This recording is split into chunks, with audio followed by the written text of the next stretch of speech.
Hello, അരിപ്പൊടി കൊണ്ട് എളുപ്പത്തിൽ ഉണ്ടാക്കാൻ പറ്റിയ രണ്ട് ബ്രേക്ക്ഫാസ്റ്റ് നോക്കിയാലോ.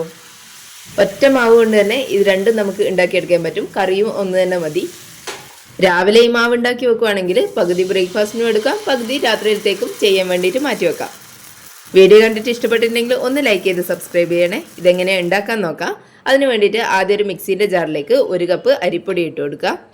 പത്തിരിക്കും നൂൽപുട്ടിനെല്ലാം എടുക്കുന്ന നൈസായിട്ടുള്ള അരിപ്പൊടിയാണ് എടുത്തിട്ടുള്ളത്.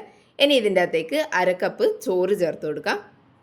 കൂടെ തന്നെ 1/2 കപ്പ് തേങ്ങ കൂടി ചേർത്ത് കൊടുക്കുക. ഫ്രഷായിട്ട് ചിരകിയെടുത്ത തേങ്ങയാണ്, അതും കൂടി ചേർത്ത് കൊടുക്കാം.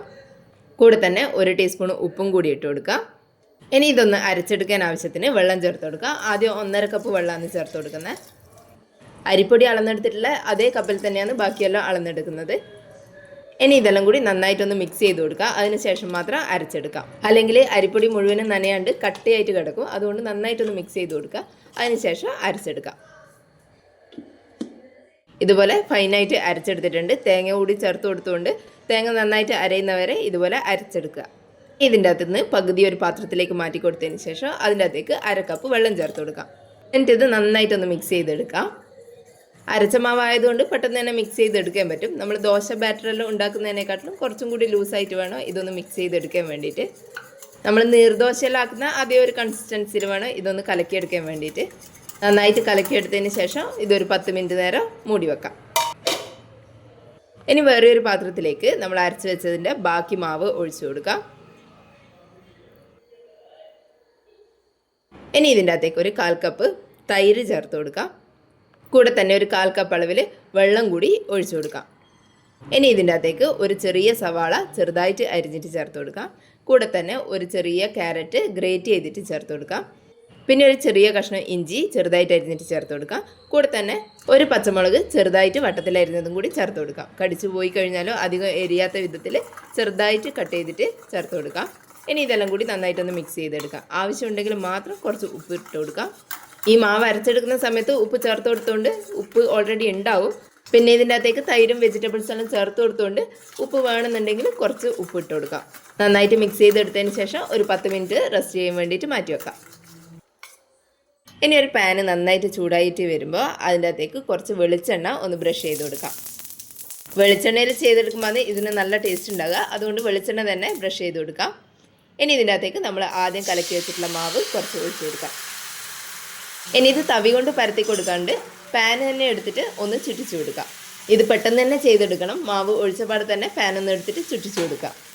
ഇനി ഇത് കുറച്ച് സമയം ഒന്ന് അടച്ച് വെച്ചിട്ട് കുക്ക് ചെയ്തെടുക്കാം.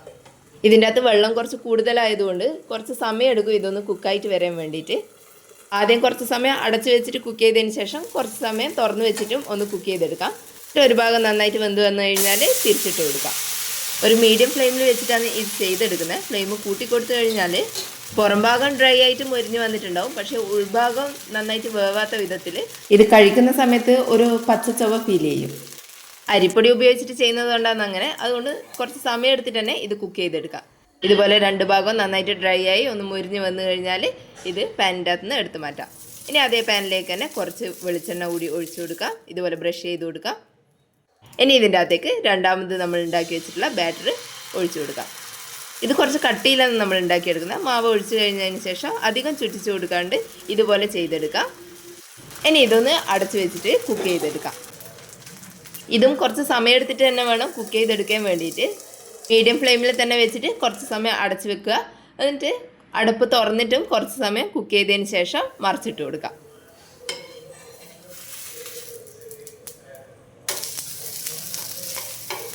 രണ്ട് ഭാഗവും നന്നായിട്ട് കുക്കായി വന്നു കഴിഞ്ഞാൽ ഇത് ഇതിൻ്റെ അകത്ത് നിന്ന് കോരി മാറ്റാം. അരിപ്പൊടി കൊണ്ടല്ലാതെ നമുക്ക് അരി കുതിർത്ത് വെച്ചിട്ട് ഇതുപോലെ ചെയ്തെടുക്കാം. അരിപ്പൊടിക്ക് പകരം കുതിർത്ത് വെച്ച അരി എടുക്കണമെന്ന് മാത്രമേ ഉള്ളൂ. പെട്ടെന്ന് ചെയ്തെടുക്കേണ്ട സമയത്തിൽ മാത്രം അരിപ്പൊടി ഉപയോഗിച്ചിട്ട് ചെയ്തെടുക്കാം. ഇതിന് രണ്ടിനും കോമ്പിനേഷനായിട്ട് നല്ലൊരു തേങ്ങ ചട്നി ഉണ്ടാക്കിയാൽ മാത്രം മതി. ഇതിൻ്റെ ലിങ്ക് മേലെ കാർഡിൽ കൊടുത്തിട്ടുണ്ട്. ഫസ്റ്റ് കമൻ്റായിട്ട് പിൻ ചെയ്യുകയും ചെയ്തിട്ടുണ്ട്. എല്ലാവരും ഇതുപോലെ ഒന്ന് ഉണ്ടാക്കി നോക്കിയിട്ട് അഭിപ്രായം ഒന്ന് കമൻറ്റ് ചെയ്യണേ. വീഡിയോ കണ്ടിട്ട് ഇഷ്ടപ്പെട്ടിട്ടുണ്ടെങ്കിൽ ലൈക്ക് ചെയ്ത് സബ്സ്ക്രൈബ് ചെയ്യണേ. താങ്ക്